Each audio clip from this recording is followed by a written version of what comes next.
আল্লাহ রাব্বুল আলামিনের কথা আল কোরআনুল কারীমের ভাষা কিন্তু খুব স্পষ্ট, কোনো বক্রতা নাই, জটিলতা নাই। আল্লাহ পাক বলছেন ওয়ামা খালাকতুল জিন্না ওয়াল ইনসা ইল্লা লিয়াবুদুন, আমি জিন জাতি এবং মানব জাতিকে এই পৃথিবীতে শুধুমাত্র আমার ইবাদত করার জন্যই পাঠিয়েছি, ইবাদত করার জন্যই সৃষ্টি করেছি। এখান থেকে বুঝতে পারছি যে পৃথিবীতে আসার উদ্দেশ্য কি আমাদের, আল্লাহ সুবহানাহু ওয়া তাআলার ইবাদত করা।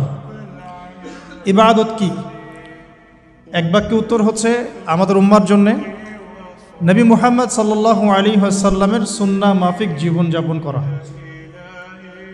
আল্লাহ রাব্বুল আলামিন কোরআনুল কারীমে এবং নবী সাল্লাল্লাহু আলাইহি ওয়াসাল্লাম হাদিসে যত কাজ করতে বলেছেন সবগুলো কাজ করার নাম ইবাদত। আল্লাহ রাব্বুল আলামিন কোরআনুল কারীমের মধ্যে, নবী সাল্লাল্লাহু আলাইহি ওয়াসাল্লাম হাদিসের মধ্যে যত কাজ করতে বলেছেন, উৎসাহিত করেছেন, আমাদেরকে সওয়াবের কথা বলেছেন, এই কাজগুলো করার নাম ইবাদত।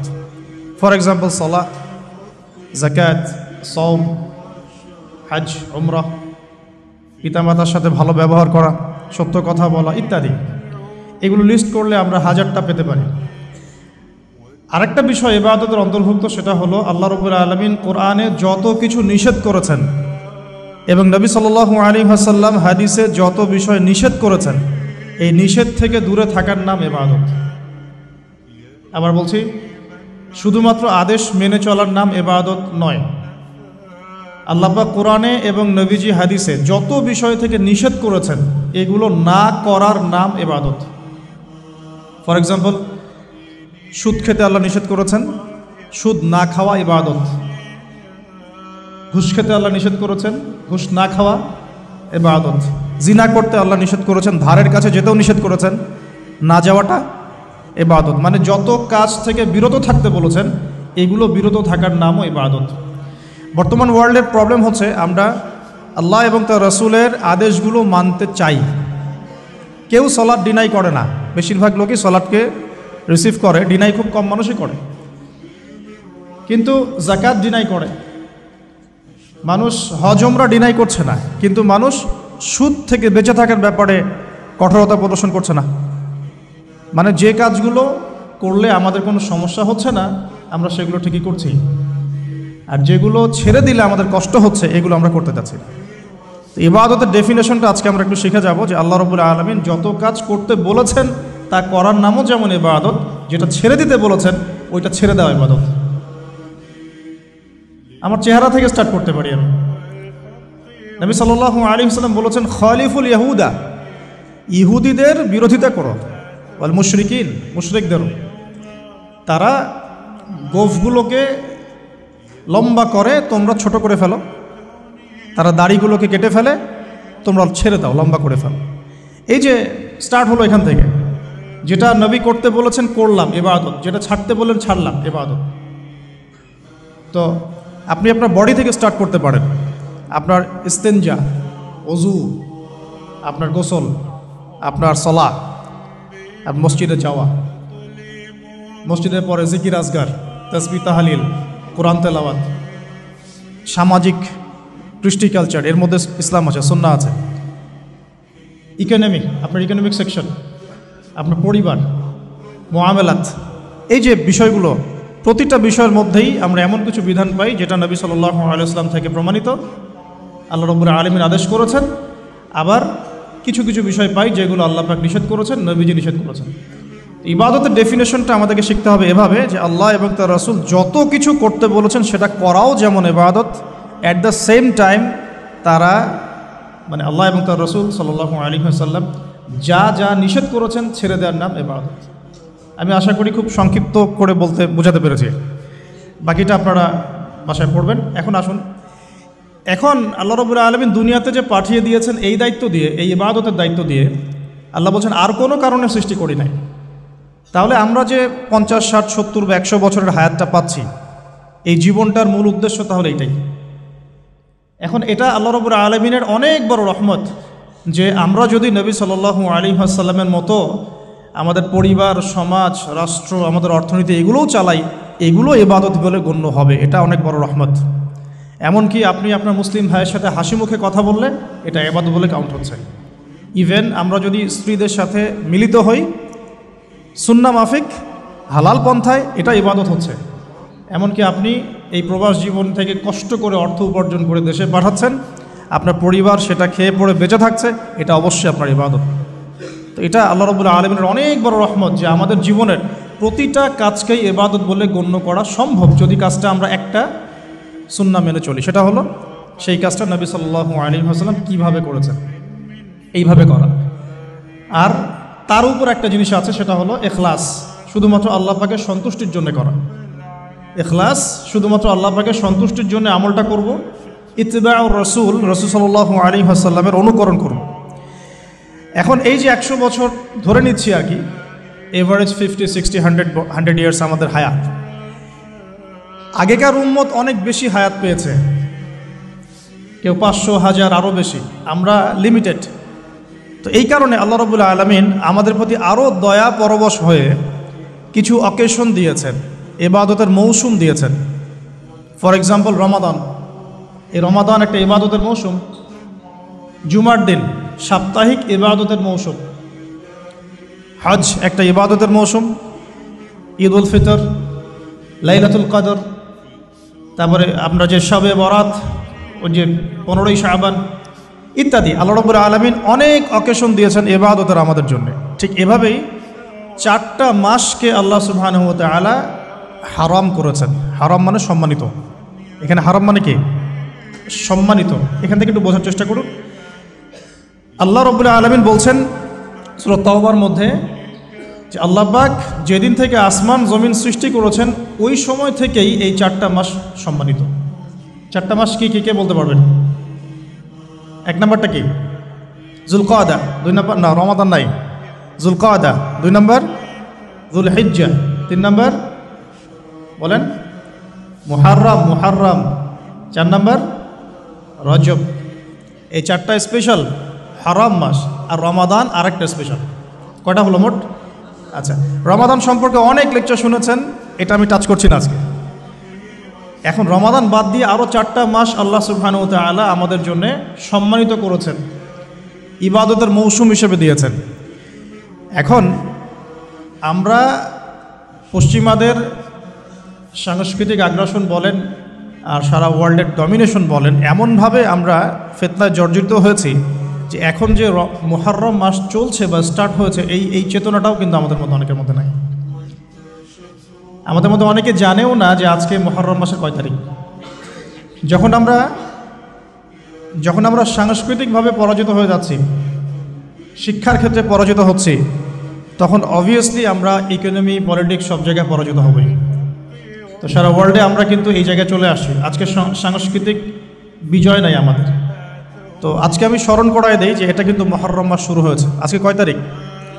মাশাআল্লাহ। এখন আসেন, এই মাসটা নিয়ে কিছু কথা বলার সাথে সাথে অনেক গভীর কিছু বিষয় আছে, এই জায়গায় বুঝবেন কেন মুহররম মাস এত সম্মানিত, কি হয়েছে এই মাসে, আমাদের করণীয় কি, কিভাবে নবী সাল্লাল্লাহু আলাইহি ওয়াসাল্লাম এই মাস অতিবাহিত করেছেন, এই মাসের সাথে এই জামানার কি সম্পর্ক, আর এই জামানার বর্তমান ফিতনাগুলোর সাথে নবী মুসা আলাইহিস সালাম, আশুরা, ফিরআউন, এগুলোর কি সম্পর্ক, বোঝার ব্যাপার আছে কিনা?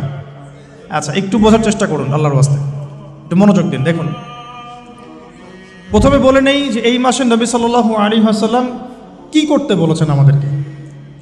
আমরা এই মাসে অনেক কিছু করি, কেউ বুঝে করি, না বুঝে করি। বুক পিট চাপড়াবে কিছু মানুষ, মাতম করবে, অনেক কিছুই করবে এই মাসে, এই কয়দিন পরে। নবী সাল্লাল্লাহু আলাইহি ওয়াসাল্লাম কি করেছেন? নবী করিম সাল্লাল্লাহু আলাইহি ওয়াসাল্লামকে একজন সাহাবী এসে জিজ্ঞাসা করছেন যে আইয়ু শাহরিন আফদালু ইনদাল্লাহ, ইয়া রাসূলুল্লাহ সাল্লাল্লাহু আলাইহি ওয়াসাল্লাম, রমাদান মাসের পরে কোন মাসটা আল্লাহ পাকের কাছে সবচেয়ে বেশি উত্তম, আমি সওম রাখবো, রোজা রাখবো? নবী করিম সাল্লাল্লাহু আলাইহি ওয়াসাল্লাম বলছেন যে তুমি যদি রমাদান মাসের পরে অন্য কোনো মাসের সওম রাখতে চাও, ফাসুমু শাহরা মুহররম, তোমরা মুহররম মাসে সওম রাখো। কারণ এটা হচ্ছে শাহরুল্লাহ, এটা আল্লাহ পাকের মাস। এটা কার মাস? এমনিতে তো প্রতিটা দিনই আল্লাহর, প্রতিটা রাতই আল্লাহর, তারপরে আলাদা করে স্পেসিফিকলি বলা হচ্ছে মুহররম হচ্ছে আল্লাহর মাস, মুহররম হচ্ছে আল্লাহর মাস। অতএব রমাদান মাসের পরে তোমরা যে মাসে বেশি বেশি রোজা রাখতে চাও সেটা হলো মুহররম মাস। আমরা কি আমাদের আমল পেলাম? তাহলে মুহররম মাসে আমরা কি করব ইনশাআল্লাহ? এটা জরুরি নয় যে শুধুমাত্র একদিন, 2 দিন, 3 দিনে রাখতে হবে। আপনি চাইলে এই মাসে বেশি থেকে বেশি শ্রম রাখতে পারেন। আল্লাহ পাক আমাকে আপনাদের সবাইকে তৌফিক দান করুন। স্পেশালি নবী সাল্লাল্লাহু আলাইহি ওয়াসাল্লাম মদিনায় যখন হিজরত করলেন, তখন দেখলেন যে সেখানকার ইহুদিরা রোজা রাখছে। সেখানকার ইহুদিরা রোজা রাখছে। আচ্ছা, ইহুদিদের কয়টা গোত্র ছিল মদিনায়? কে বলতে পারবেন? 3টা। কয়টা বলেন? একটা বনু কোরাইজা, বনু কাইনুকা, বনু নাজির। ইহুদিরা মদিনায় কি করছিল? ইহুদিরা মদিনা অপেক্ষায় বসেছিল শেষ নবীর আগমনের জন্য। সারা দুনিয়া বাদ দিয়ে তারা মদিনায় কি করছে? শেষ নবীর আগমনের জন্য অপেক্ষা করছে। এখন সারা দুনিয়া বাদ দিয়ে জেরুজালেমে কি করছে বলেন? দাজ্জালের আগমনের জন্য অপেক্ষা করছে। খুব সুন্দর করে বোঝার চেষ্টা করেন, এখানে অনেক কিছু আছে এই অংশটুকুর মধ্যে। মদিনা ইহুদিরা আগে থেকেই ঘাঁটি গেড়েছিল, কারণ তাদের তাওরাহ, জাবুর এবং যে ওল্ড টেস্টামেন্ট, নিউ টেস্টামেন্ট, এগুলোতে আছে যে শেষ নবী মুহাম্মদ সাল্লাল্লাহু আলাইহি ওয়াসাল্লাম আসবেন আরবের সম্ভ্রান্ত বংশ থেকে, যার নাম হবে আহমদ। কি নাম হবে? নবী করিম সাল্লাল্লাহু আলাইহি ওয়াসাল্লাম হিজরত করে তাদের দরজা পর্যন্ত গেলেন, আল্লাহ পাক নিয়ে গেলেন। এমনকি নবী সাল্লাল্লাহু আলাইহি ওয়াসাল্লাম বেশ কয়েক মাস তাদের কিবলা অনুসরণ করে নামাজও পড়লেন, তাদের সাথে মদিনা সনদ করলেন, মনে আছে? কিন্তু তারপরেও কেন তারা নবী সাল্লাল্লাহু আলাইহি ওয়াসাল্লামকে স্বীকার করল না? কারণ নবী সাল্লাল্লাহু আলাইহি ওয়াসাল্লাম বনু ইসরাঈল থেকে আসেন নাই, বনু ইসমাইল থেকে এসেছেন। কথা বুঝতে পারছেন? বনু ইসমাইল মানে ইব্রাহিম আলাইহিস সালামের 2 ছেলে, ইসমাইল, ইসহাক। ইসহাক আলাইহিস সালামের ছেলের নাম ইয়াকুব। ইয়াকুব আলাইহিস সালামের ছেলে আরেক নাম হচ্ছে, ইয়াকুব আলাইহিস সালামের আরেক নাম হচ্ছে ইসরাঈল। কি নাম? তার সন্তানদের বংশের নাম হচ্ছে বনু ইসরাঈল। 1,24,000 নবী রসুলের মধ্যে বেশিরভাগ নবী রসুল বনু ইসরাঈল থেকে এসেছে, বেশিরভাগ, ম্যাক্সিমাম, ইনক্লুডিং দাউদ আলাইহিস সালাম, সুলাইমান আলাইহিস সালাম, ইউসুফ আলাইহিস সালাম, ইউনুস আলাইহিস সালাম, হ্যাঁ, নবী মুসা আলাইহিস সালাম ইত্যাদি। আর বনু ইসমাইল থেকে এই যে শেষ নবী মুহাম্মদুর রাসূলুল্লাহ সাল্লাল্লাহু আলাইহি ওয়াসাল্লাম। এটা ছিল একটা ঈর্ষা, সত্য গ্রহণ না করা। আল্লাহ রাব্বুল আলামিন এর ফলশ্রুতিতে তাদের সাথে আমাদের বিচ্ছেদ ঘোষণা করলেন, কেবলা পরিবর্তন করে দিলেন। তোমাদেরকে ওদের কেবলা অনুসরণ করতে হবে না, তোমরা নতুন কেবলা অনুসরণ করো। আর এখন সারা মুসলিম বিশ্বের মুসলমান ওদের কেবলা অনুসরণ করছে। কোন কেবলা? আদর্শিক কেবলা। আপনি নামাজ তো পড়ছেন ঠিকই কাবা ঘরের দিকে তাকিয়ে, কিন্তু আমাদের বাথরুম থেকে শুরু করে পলিটিক্স পর্যন্ত এভরিথিং ওদের অনুসরণে, প্রতিটা বিষয় ওদের অনুসরণে, অনুকরণে। তাহলে আমরা কাদের কেবলা অনুসরণ করছি? অথচ নবী সাল্লাল্লাহু আলাইহি ওয়াসাল্লামকে মুখ ফিরাতে বললেন আল্লাহ পাক, মুখ ফিরিয়ে নাও তুমি এখান থেকে। মুখ ফিরানোর মানে হচ্ছে নতুন একটা ন্যাশনের উত্থান। এরপর থেকে মুসলিম জাতি বিজয়ী হয়েছে পুরো জাজিরাতুল আরবের মধ্যে। কথা কি ধরতে পারছেন? এবার সামনে আসেন। তো ইহুদিরা যে অপেক্ষা সেখানে করছিল, সেই একই অপেক্ষা কিন্তু তারা এখন এখানেও করছে। তারা মনে করে যে তাদের একজন মাসিহ আসবে, যে মাসিহকে তারা মনে করে সত্য মাসিহ, বাট সে সত্য মাসিহ নয়। আল্লাহ রাব্বুল আলামিন তাদেরকে তাদের পাপের কারণে এমনভাবে আযাব এবং গজব পরীক্ষায় ফেলেছেন যে তারা মিথ্যা মাসিহকে সত্য মনে করছে। অথচ সত্য মাসিহ কে ছিলেন? নবী ঈসা আলাইহিস সালাম। নবী ঈসা আলাইহিস সালামকে কারা হত্যা করার চেষ্টা করেছিল? এরাই। মনে আছে? ওয়ামা কাতালুহু ওয়ামা সালাবু বাল রাফাআহু আল্লাহু ইলাইহি। তারা তাকে হত্যাও করতে পারে নাই, ক্রুশবিদ্ধও করতে পারে নাই, বরং আল্লাহ রাব্বুল আলামিন তাকে উঠিয়ে নিয়েছেন। এবং আল্লাহ পাক তাকে কেন পাঠাবেন শেষ জামানায়? বিকজ দুটো দায়িত্ব। এক, তার হাতে আল্লাহ রাব্বুল আলামিন মিথ্যা মসিহের হত্যা লিখে রেখেছেন, আলহামদুলিল্লাহ। এমনকি হাদিসের পাতে স্পেসিফিকলি লেখা আছে যে বাবেলুদ নামক জায়গায় দাজ্জালকে হত্যা করা হবে ইনশাআল্লাহ। কোন জায়গা? Go and search your Google. এখন দেখেন আপনি বাবেলুদে কি আছে ওদের, এটা আমি বলে দিচ্ছি না, টাচ করলাম। বাবেলুদে ওদের কি আছে দেখুন। বাবেলুদ কোন জায়গা, কি করছে ওখানে তারা। আর আরেকটা মিশন হচ্ছে তার, ঈসা আলাইহিস সালাম শেষ জামানে এসে 40 ইয়ার্স, 40 বছর সারা দুনিয়ায় আবারও সেই ইসলামী খেলাফা কায়েম করবেন ইনশাআল্লাহ। যেটা উমর রাদিয়াল্লাহু আনহুর যুগে ছিল, আবু বকর সিদ্দিকের যুগে ছিল, ওসমান আলী রাদিয়াল্লাহু আনহুম তাদের যুগে ছিল। এখন আসুন, নবী সাল্লাল্লাহু আলাইহি ওয়াসাল্লাম মদিনায় হিজরত করলেন, আর হিজরতের আজকে হচ্ছে 1445 বছর। কত বছর?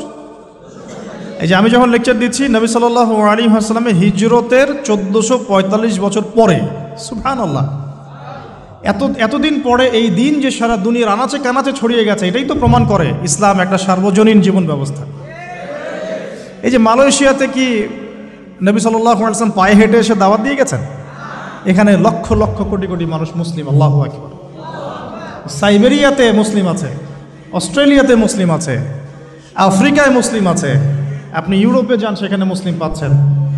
ওই যে আফ্রিকার ওই যে ঘানা, নাইজেরিয়া ইত্যাদি, জিম্বাবুয়ে, কেনিয়া, ওই আবিসিনিয়া, ইথিওপিয়া, ইরিত্রিয়াতে পর্যন্ত আপনি গিয়ে মুসলিম পাবেন।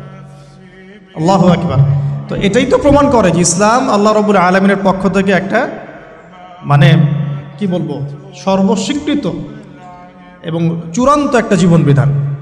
তো এখন নবী সাল্লাল্লাহু আলাইহি ওয়াসাল্লামের হিজরতের হয়ে গেল 1445 বছর, আর নবীজি এসেছেন মানেই কিয়ামতের আলামত শুরু হয়ে গেছে। নবীজি কি বলেছেন? কিয়ামতের প্রথম আলামত হচ্ছে আমি নিজেই, আমার আগমনটাই হচ্ছে কিয়ামতের আলামত। সুগরা, ছোট, আমার যে আগমন এবং কোরআন চলে আসছে, রেভলিউশন বন্ধ, এটাই তো আমার ওফাত, এটাই তো হচ্ছে কিয়ামতের প্রথম আলামত। 1445 বছর পরে আমাদের কি বোঝার বাকি আছে যে আমরা এখন ক্লোজিং টাইমের দিকে যাচ্ছি? এটা বোঝার জন্য কি আপনার পিএইচডি করার দরকার আছে? চোখের সামনে নগ্ন মেয়েদের চলাফেরা, মেয়েরা ছেলেদের পোশাক পরে ঘুরে বেড়াচ্ছে, ছেলেরা মেয়েদের, হাইলি কনস্ট্রাক্টেড বিল্ডিংস, রিবার, ব্যাপকতা, ন্যায় অন্যায়ের মানদণ্ড পাচ্ছেন না, আল্লাহ পাকের হুকুম আহকাম উঠে যাচ্ছে, নামাজ পর্যন্ত উঠে যাচ্ছে, আর কি দেখার বাকি আছে আলাদা? এরপরেও কিছু মানুষকে বোঝাতে হয় যে এটা শেষ জামানো চলছে। এটাই দুঃখের ব্যাপার। যাই হোক, এখন নবী সাল্লাল্লাহু আলাইহি ওয়াসাল্লাম নিজে গেলেন মদিনায়, গিয়ে দেখলেন ইহুদিরা রোজা রাখে, মুহররম মাসে রোজা রাখে। নবী জিজ্ঞাসা করছেন সাল্লাল্লাহু আলাইহি ওয়াসাল্লাম, নাম শুনলে দরুদ পড়বেন, মনে মনে সাল্লাল্লাহু আলাইহি ওয়াসাল্লাম বলবেন যে তোমরা কি জন্য সওম রাখছো?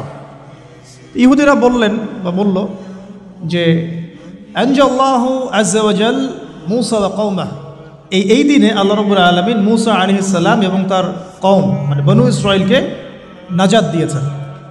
ওয়া গরাকা ফিরআউন ওয়া কওমাহ, এবং আল্লাহ রাব্বুল আলামিন এই দিনেই ফিরআউন এবং তার কওমকে ডুবিয়ে দিয়েছেন। এই দিনে আল্লাহ রাব্বুল আলামিন মূসা আলাইহিস সালাম আর ফিরআউনকে মূসা আলাইহিস সালাম এবং তার সাথীদেরকে উদ্ধার করেছেন, ফিরআউন এবং তার দলবলকে ডুবিয়ে দিয়েছেন। কোন সাগরে? লোহিত সাগরে।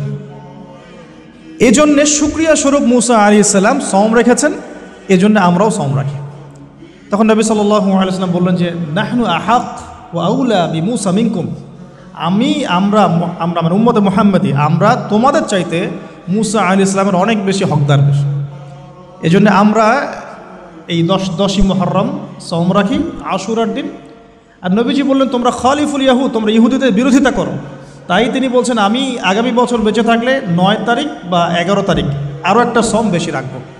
তার মানে আমরা আমাদের আমল পাচ্ছি এই মাসে বেশি বেশি সওম রাখা, স্পেশালি 9, 10, 11, পারলে এই 3টা সওম রেখে দাও। যদি এটাও না করতে পারি অ্যাটলিস্ট 10 সওম রাখা। কী হবে? নবী সাল্লাল্লাহু আলাইহি ওয়াসাল্লাম বলছেন আহতাসিবু ইনদাল্লাহ, আল্লাহর কাছে আমি আশা করি যে আইয়ুকাফিরু আস-সানাতাল্লাতী ক্বাবলাহ, এই একটা সওম রাখলে আল্লাহ রাব্বুল আলামিন আপনার আমার 1 বছর বিগত জীবনের সমস্ত গুনাহ মাফ করে দিবেন ইনশাআল্লাহ। স্কলাররা বলেন যে এটা সগীরা গুনাহ, আমি এই ব্যাখ্যা করতে চাচ্ছি না। আল্লাহর কে জানে, আল্লাহ পাক যদি তাকে তৌফিক দেন, সে যদি তওবা করে তার কবিরা গুনাহ তো আল্লাহ মাফ করতে পারেন না?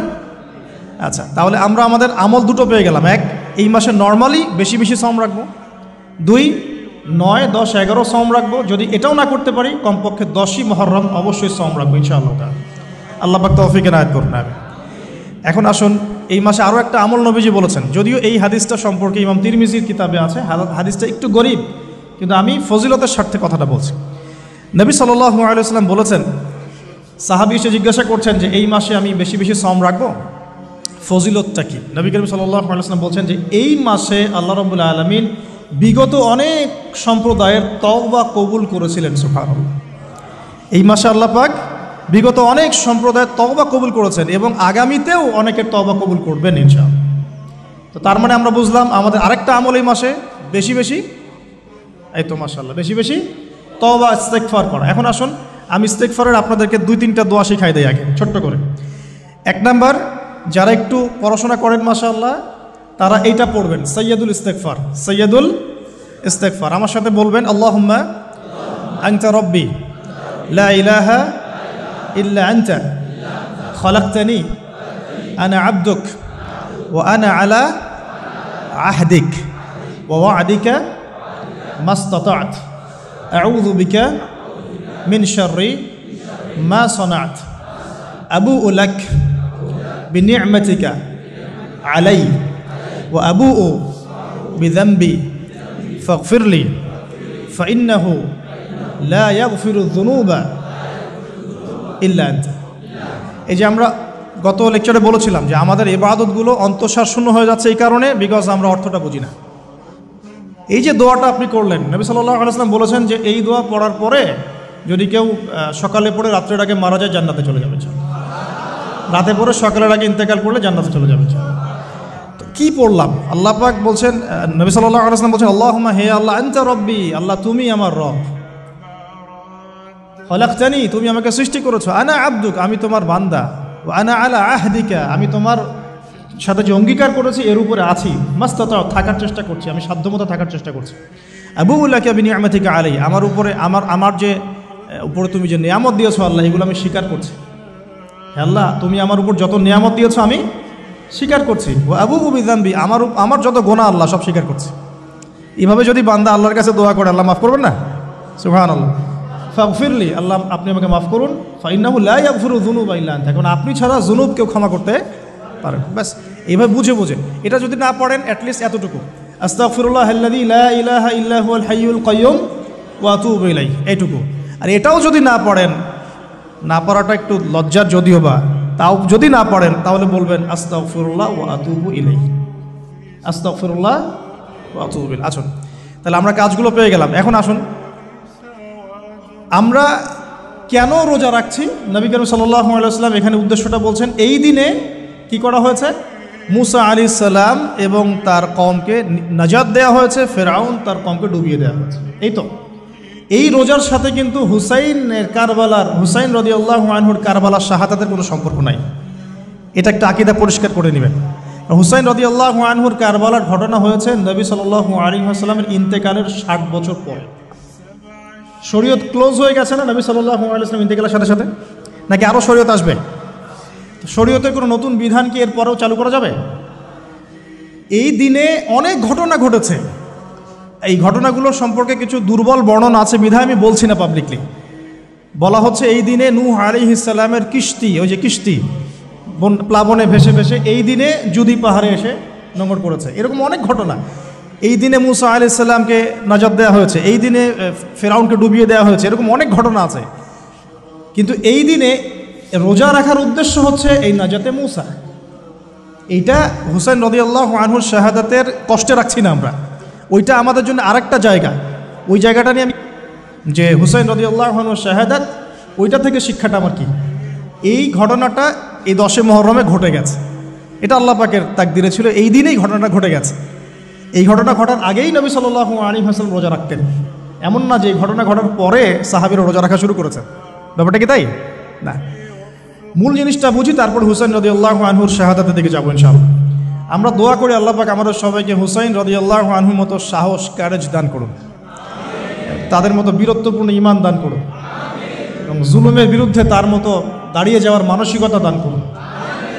আল্লাহ পাক সারা দুনিয়া থেকে ইয়াজিদদেরকে ধ্বংস করুন, এবং রাসূল সাল্লাল্লাহু আলাইহি ওয়াসাল্লামের কলিজার টুকরা নাতি হুসাইন রাদিয়াল্লাহু আনহুকে আল্লাহ পাক জান্নাতের উচ্চ মর্যাদা দান করুন।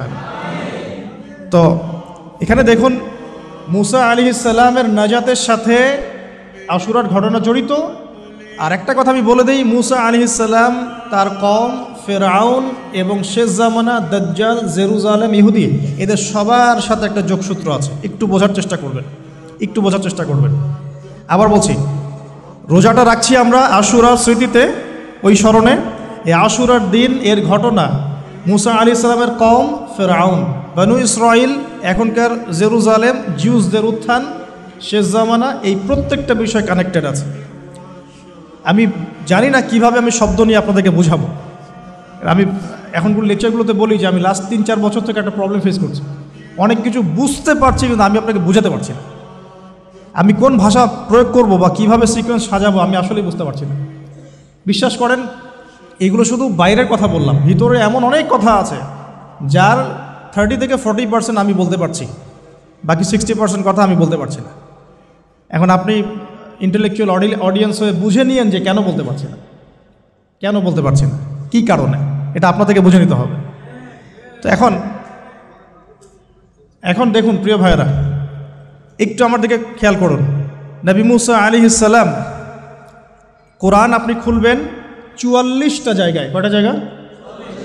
532টা আয়াত আছে। সুবহানাল্লাহ, 44টা জায়গার 532টা আয়াতে আল্লাহ রাব্বুল আলামিন মুসা ফেরাউন, মুসা ফেরাউন, মুসা ফেরাউন আমাদেরকে বলেছে। কোরআন কাদের জন্যে? আচ্ছা, আমাদেরকে এই ঘটনাটা বারবার বলার কি কারণ? আল্লাহ পাক কেন এতবার করে মুসা আলাইহিস সালাম আর ফেরাউনের ঘটনা আমাদেরকে বলছেন? কারণ কি? আমাদের উম্মার সাথে তার কি সম্পর্ক? সম্পর্ক হচ্ছে নবী সাল্লাল্লাহু আলাইহি ওয়াসাল্লামের সোনালী যুগ যেটা, সেটা চলে যাওয়ার পরে এই ফিতনার যুগে সারা বিশ্ব জুড়ে নতুন নতুন ফেরাউনদের উদ্ভব হবে ইনশাআল্লাহ। হয়েছে কি হয় নাই? এবং এটা চিরায়ত পরিণতি। আল্লাহ পাক এই এতবার করে 532 বার এই মানুষদেরকে ফেরাউনের গল্প কেন শোনাচ্ছেন? যাতে ফেরাউনের পরিণতি সম্পর্কে এরা সচেতন হয়, যাতে ওরাও ফেরাউনের পরিণতি সম্পর্কে সচেতন হয়। কে ফেরাউন? তার নাম রেমেসিস রেমেসিস। তো ফেরাউন কোনো নাম নয়, এটা একটা রাষ্ট্রীয় পদ, ঠিক আছে? তো তার একটা নাম ছিল, আমি নামটা এই মুহূর্তে স্কিপ করে ফেলছি, সম্ভবত আল্লাহ মাফ করুক, আমি নামটা ভুলে গেছি। তো রেমেসিস হচ্ছে তার একটা নাম, আরেকটা নাম আছে, আল্লাহ মাফ করুক। তো কি কারণে সে ফেরাউন হলো? কেন তাকে ফেরাউন বলা হচ্ছে? এক দেখুন, ইউযাববিহুনা আবনাআকুম ওয়া ইস্তাহইউনা নিসাআকুম। মুসা আলাইহিস সালামের কওমের বনু ইসরাইলদের ছেলেদেরকে মেরে ফেলছে, মেয়েদেরকে জীবিত রাখছে। সারা বিশ্ব জুড়ে তোমরা কি মুসলমান ছেলেদেরকে মেরে ফেলছো না? এখন আমরা তাদেরকে বলতে চাই, মেসেজ দিতে চাই, সারা বিশ্ব জুড়ে নব্য ফেরাউনরা মুসলিম ছেলেদেরকে মেরে ফেলছে না? এখন মেয়েদেরকে জীবিত রাখছে না? এদেরকে মেসেজ দেওয়া হচ্ছে 532 বার, এদেরকে মেসেজ দেওয়া হচ্ছে। কে ফেরাউন? যে বলছে আনা রব্বুকুমুল আ'লা, আমি তোমাদের মহান রব।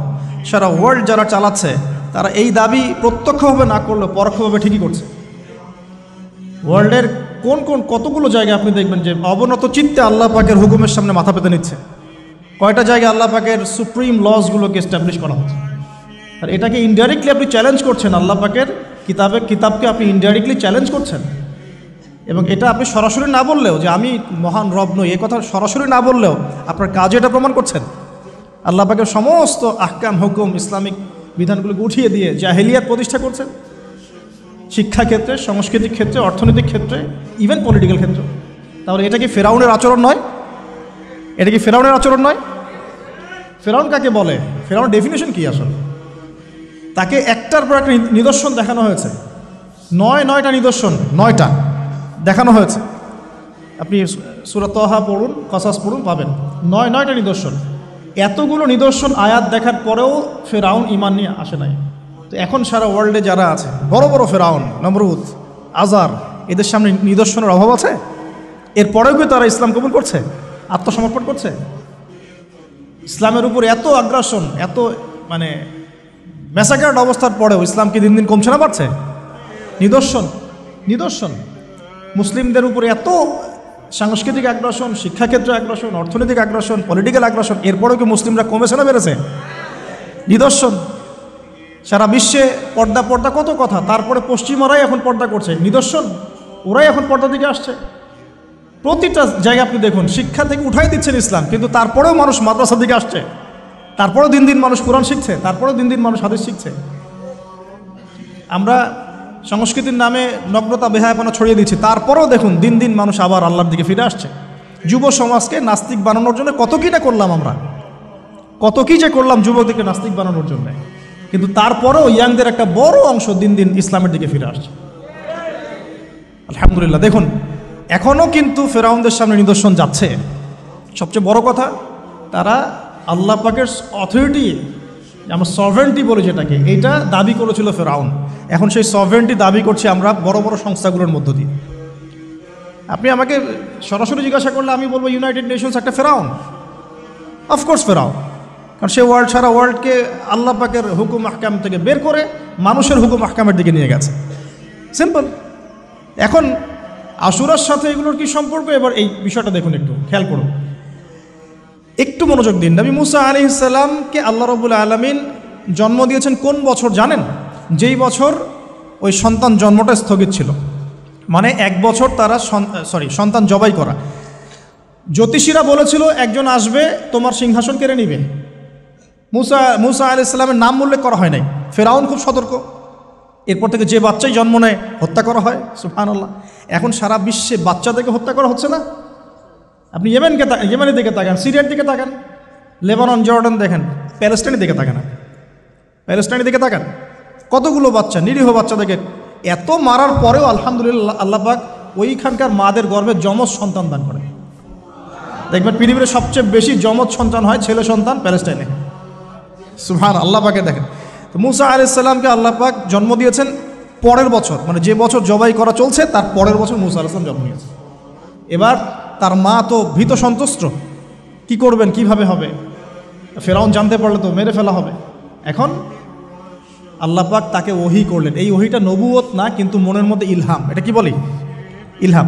যে তুমি তোমার সন্তানকে ভাসিয়ে দাও। কোথায় ভাসাবে? কোনো মা পারবে?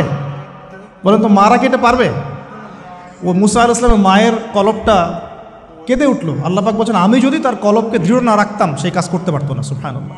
তার অন্তরকে দৃঢ় কে রাখে? আল্লাহ। আমরা সে আল্লাহর কাছে অন্তরের কলবের দৃঢ়তা কামনা করি। আমি এই জায়গা থেকে একটু মনোযোগ দিয়ে বুঝতে হবে, আস্তে আস্তে শেষ করে দিব। এবার আল্লাহ রাব্বুল আলামিনের শান এবং তার পরিকল্পনা দেখুন। আল্লাহ পাক মুসা আলাইহিস সালামের চেহারার মধ্যে মোহাব্বত, ভালোবাসা দিয়ে দিয়েছেন। সুবহানাল্লাহ। অনেক মানুষ আছে না, বাচ্চা দেখলে মহব্বত জাগে, ভালো লাগে, খুব আদর করতে ইচ্ছা করে। ফেরাউনের ঘরে সন্তান নাই, তার স্ত্রী পানির ঘাটে বাচ্চা চলে আসলো, বাচ্চা দেখে সে বলছে মাশাআল্লাহ এত চমৎকার একটা সন্তান, ফুটফুটে বাচ্চা। ফেরাউনের কাছে নিয়ে গিয়ে বলছে একে রেখে দেই, লা তাকতুলু, তাকে হত্যা করো না, আসা আইয়ানফাআনা আও নাত্তাখিযাহু ওয়ালাদা, তাকে আমরা রেখে দেই, হয়তো সে উপকারে আসবে, অথবা আমরা তাকে সন্তান হিসেবে গ্রহণ করতে পারি। তো ফেরাউন কিন্তু খুব সতর্ক ছিল, তারপরেও আল্লাহ পাক তারই ঘরে মুসা আলাইহিস সালামকে বড় করলেন। সুবহানাল্লাহ। আর মুসা আলাইহিস সালাম ফেরাউনের স্ত্রী দুধও পান করছে না। তখন মুসা আলাইহিস সালাম একজন বোন আছে, সে গিয়ে তাদেরকে খবর দিল যে আমরা কি তোমাদেরকে হাল আদুল্লুকুম আলা মান ইয়াকফুলু, এমন একজনের কথা বলবো যে মুসাকে দুধ পান করাবে, এই বাচ্চাকে দুধ পান করাবে। আল্লাহ পাকের কি কৌশল, আল্লাহ পাক ওই মায়ের কোলেই আবার মুসা আলাইহিস সালামকে ফিরিয়ে দিলেন। এদিকে মায়ের দুধ খাচ্ছে, ফেরাউনের ঘরে বড় হচ্ছে, আবার ফেরাউন একটা বড় অঙ্কের হাদিয়া তার মাকে দিচ্ছে দুধ পান করানোর জন্য। সুবহানাল্লাহ। আল্লাহ পাকের পরিকল্পনা দেখেন। আমি আসলে বুঝাতে পারছি না ভাই, আমার ল্যাঙ্গুয়েজের প্রবলেমের কারণে মাফ করবেন। অনেক তথ্য মাথায় থাকলে কথা বলাও টাফ হয়ে যায়। তো সুবহানাল্লাহ, আল্লাহ পাকের পরিকল্পনা দেখুন। যে নবী মুহাম্মদ সাল্লাল্লাহু আলাইহি ওয়াসাল্লামকে মক্কা থেকে তাড়িয়ে দিচ্ছে মানুষ, আল্লাহ রাব্বুল আলামিন সেই মক্কা নবীর পায়ের সামনে এনে দিলেন। সুবহানাল্লাহ। মাত্র 8 বছরের ব্যবধানে। যে বদর যুদ্ধে মুসলিমদেরকে একদম নিঃশেষ করে দেওয়ার প্ল্যান করা হয়েছে, ওই বদরেই আল্লাহ রাব্বুল আলামিন আবু জেহেলের মৃত্যু লিখে রাখলেন। যে ইউসুফকে কুয়ায় ফেলে দিল তার ভাইরা, সেই ইউসুফকে আল্লাহ পাক সেখান থেকে রাজপ্রাসাদ, সেখান থেকে কারাগার, সেখান থেকে আবার নিয়ে আসলেন মিশরের পলিটিক্যাল পাওয়ার। আল্লাহর পরিকল্পনা। যে ইয়াসরিব একসময় ইহুদিদের দাপটের জায়গা ছিল, ওই ইয়াসরিব মুসলিমদের পরতলগত করলেন আল্লাহ পাক হিজরত করিয়ে। বাদশাহ নাজাশী আবিসিনিয়ায়, আমি তো মালয়েশিয়াকে একটা আবিসিনিয়া মনে করি, এখানে মাশাআল্লাহ এরকম পরিবেশ আছে, শান্তিপূর্ণ ইসলামী পরিবেশ। বাদশাহ নাজাশীর এরকম পরিবেশ ছিল। বাদশাহ নাজাশী কিন্তু মুসলিম ছিল না, সে খ্রিস্টান ছিল। তারপরেও নবীজি বলতেন বাদশাহ নাজাশীর রাজ্যে কেউ জুলুমের শিকার হয় না। সুবহানাল্লাহ। যদিও সে মুসলিম ছিল না, ওখানে ইসলাম নিয়ে গেলেন আল্লাহ পাক, ওখান থেকে পুরো আফ্রিকা ইসলাম ছড়িয়ে পড়লো। সুবহানাল্লাহ। এক খালেদ বিন ওয়ালিদ রাদিয়াল্লাহু আনহু, যার হাতে উহুদ যুদ্ধে বহু মুসলিমের প্রাণ গিয়েছে না, সেই মানুষকে আল্লাহ রাব্বুল আলামিন হেদায়েত দিয়ে 100টা যুদ্ধ করিয়েছেন। সুবহানাল্লাহ। আল্লাহ পাকের পরিকল্পনা আমরা বুঝতে পারবো না, আল্লাহ পাকের পরিকল্পনা আমরা বুঝতে পারবো না। ওয়া মাকারুল্লাহ, তারা কৌশল করে, আল্লাহ পাকও পরিকল্পনা করে। দেখেন এই যে প্যালেস্টাইন নিয়ে এত সমস্যা করছে না, আল্লাহ পাকের কি পরিকল্পনা। সুবহানাল্লাহ। আল্লাহ পাক সমস্ত জিউসদেরকে ওইখানে একত্রিত করেছেন। কেন জানেন? আল্লাহ পাক এই যে 1914 থেকে নিয়ে 2023 এই যে সালগুলো চলছে 100 বছর, লাস্ট 100 বছরে সারা ওয়ার্ল্ডের জিউসদেরকে ওখানে একত্রিত কেন করেছেন জানেন? যেইভাবে আল্লাহ পাক ফেরাউনের দলবলকে লোহিত সাগরে ডুবিয়ে দিয়েছেন, ওইভাবে আল্লাহ পাক প্যালেস্টাইনিদের সবাইকে ডুবাবে ইনশাআল্লাহ। এটাও আল্লাহ পাকের একটা বড় পরিকল্পনা। এটা ওরা বুঝতে পারছে না, কিন্তু সময় সাক্ষী দেবে ইনশাআল্লাহ। দেখে নিন, আমরা 100% হলফ করে বলতে পারি এটা হবেই ইনশাআল্লাহ। এই কারণেই লাস্ট এই যে অটোম্যানদের ডিফিটের পর থেকে নিয়ে 1970 থেকে নিয়ে যে first world war, second world war করতে করতে সব জায়গা থেকে জিউসরাকে একত্রিত করেছে এখানে, বিকজ অফ লাস্ট একটা সর্বশেষ একটা ম্যাসাকার আল্লাহ পাক করবেন এদেরকে ইনশাআল্লাহ। কার হাতে? ঈসা আলাইহিস সালামের হাতে। আমাদের উম্মতের মধ্যে কে নেতৃত্ব দিবেন? ইমামুল মাহদি, যার নাম হবেন মুহাম্মদ। তার নাম কি? মুহাম্মদ। তার বাবার নাম আব্দুল্লাহ, তার মায়ের নাম হবে আমিনা। তো এটাও ক্লোজিং টাইম। এখন আসুন, তো আল্লাহ পাকের কী পরিকল্পনা। যৌবনকালটা আল্লাহ পাক মুসা আলাইহিস সালামকে ফেরাউনের ঘরেই কাটালেন, এবং আল্লাহ পাক মুসা আলাইহিস সালামকে দুটো গুণাবলী দিয়ে বড় করলেন। দুটো গুণাবলী মনে রাখবেন। এক হচ্ছে কওয়ি, তিনি শক্তিশালী ছিলেন, ফিজিক্যালি অনেক শক্তিশালী ছিলেন। আমিন মানে বিশ্বস্ত ছিলেন, কওয়িউল আমিন। মনে থাকবে ইনশাআল্লাহ। আমরাও আল্লাহর কাছে দোয়া করি, আল্লাহ আমাদেরকে কওয়ি বানিয়ে দিন এবং আমিন বানিয়ে দিন, আমিন। এবার যৌবনে উপনীত হয়েছেন, টকবকা রক্ত, বাইরে বের হয়েছেন। বাইরে বের হয়ে দেখছেন যে দুজন ব্যক্তি লড়াই করছে, ইয়াক্তাতুলান রজুলান ইয়াক্তাতুলান, দুজন ব্যক্তি মারামারি করছে। একজন মিন শিয়াতি, তার বনু ইসরাইল কওমের মধ্যে, আরেকজন হচ্ছে আদুবি, তার শত্রুর মধ্যে। তো মুসা আলাইহিস সালাম গিয়ে সাহায্য করতে চাইলেন তার কম। আমরা বলি না দেশি ভাই সাপোর্ট দিই, তাই না? আচ্ছা, তো মুসা আলাইহিস সালাম গিয়ে সাপোর্ট দিতে গিয়ে শুনেন, ফাওয়াকাযাহু মুসা ফাকাদা আলাইহি, মুসা আলাইহিস সালাম মাত্র একটা ঘুষি দিয়েছেন, এক ঘুষিতেই ওই ব্যক্তি ডেড, স্পট ডেড। এই যে আমি গত একটা লেকচারে বলেছিলাম, চাইনিজ কন্টিনেন্টে যে মার্শাল আর্টসগুলো গড়ে উঠেছে এই কোরআন থেকে গড়ে উঠেছে। তার আগে ওদের সভ্যতা ছিল, সংস্কৃতি ছিল, ঠিক আছে। এক ঘুষিতে মানুষ মারা যায়, এটা কোরআন বলেছে। এক ঘুষিতে মানুষ মারা যায়, এটা কোরআন বলেছে। ওরা এখন রিসার্চ করে বের করে যে 6টা-7টা স্পট আছে মানুষের দেহে, এক ঘুষিতে মানুষ মারা যেতে পারে। কোরআনকে আমরা মূল্যায়ন করি না, কিন্তু কোরআনকে সারা দুনিয়ার অমুসলিমরা মূল্যায়ন করে ওদের স্বার্থে। ওদের স্বার্থে তারা আমাদের কোরআনকে মূল্যায়ন করে, আমাদের হাদিসকে মূল্যায়ন করে। আমরা করতে চাই না, আল্লাহ মাফ করুক আমাদেরকে। আমরা কোরআন পড়তে চাই না, গবেষণা করতে চাই না, অর্থ বুঝতে চাই না, একটু আরবি ভাষা শিখতে চাই না, কোরআনের বালাগাত ডেইলি একটু তেলাওয়াত করবো এক পারা, সেটা করতে চাই না। আল্লাহ পাক আমাদেরকে মাফ করুক এবং কোরআনওয়ালা বানিয়ে দিন, আমি কথাগুলো বলার উদ্দেশ্য আপনাদেরকে আঘাত করা নয়। আমি জাস্ট আপনাদের কলবে একটু ধাক্কা দেওয়ার চেষ্টা করছি, যাতে করে আপনারা সবাই কোরআন তেলাওয়াত করেন ডেইলি এক পারা করে। আল্লাহ কবুল করে নেবেন।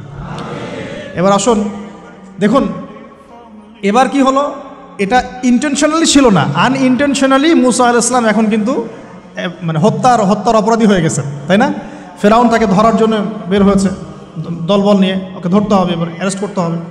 তো একজন এসে পরামর্শ দিল যে তুমি এখান থেকে চলে যাও, তুমি এই মিশর থেকে চলে যাও, বের হয়ে যাও, নাহলে ফেরাউনের বাহিনী তোমাকে পেলে ধরে ফেলবে।